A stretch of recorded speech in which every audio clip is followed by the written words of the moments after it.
Guys, sharing lang sa mga kapwa technician at sa mga customer na magpapagawa ng inyong microwave oven kasi sira po yung microwave oven ng ating customer. So sharing lang po mga sir, huwag kayo minsan magalit pagka yung sa mga customer natin. Huwag kayo magalit pagka yung dala-dala ng technician is lumang microwave, lumang capacitor na galing doon sa pinagbaklasan sa mga original na mga microwave oven. Mas maigi po yun kumpara dito sa nabibili natin na capacitor na galing ng China. Ito po order ko po sa Lazada.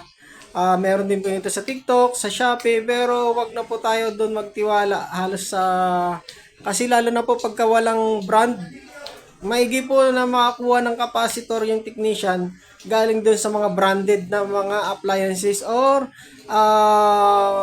magnetron microwave. So yun, mas maigi po yun na luma yung capacitor na ikakabit ng technician kasi original siya kumpara dito ngayon sa mga galing ng China.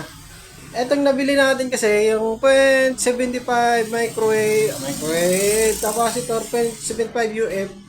Yung reading kasi niya hindi siya accurate. So hindi ko siya pwedeng igawa ng video para affiliate sa aking TikTok. Yun.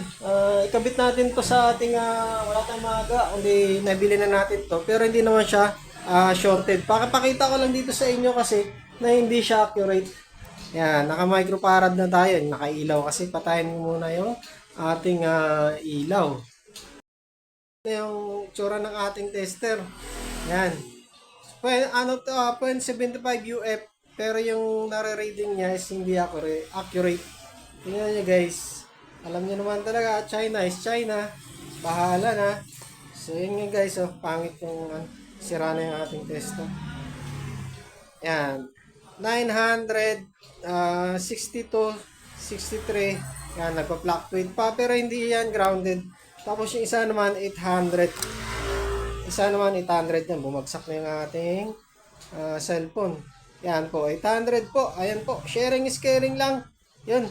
Sa mga customer, maigi na huwag kayong minsan magalit o patingin kung bakit ang nilagay ng ating technician galing sa mga pinagbaklasan o luma. Mas maigi po yun, at least original yun. Kumpara ngayon dito, maganda tingnan. Hindi mo alam na yan, malamang ito is invention na lang nila.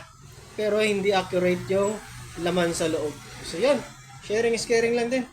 Mas maiging galing sa branded, luma man pero galing sa branded na mga parts. At least accurate siya na 75 lang kasi kailangan natin kasi maliit lang yung microwave ni na sir. So yun po, sharing is caring lang.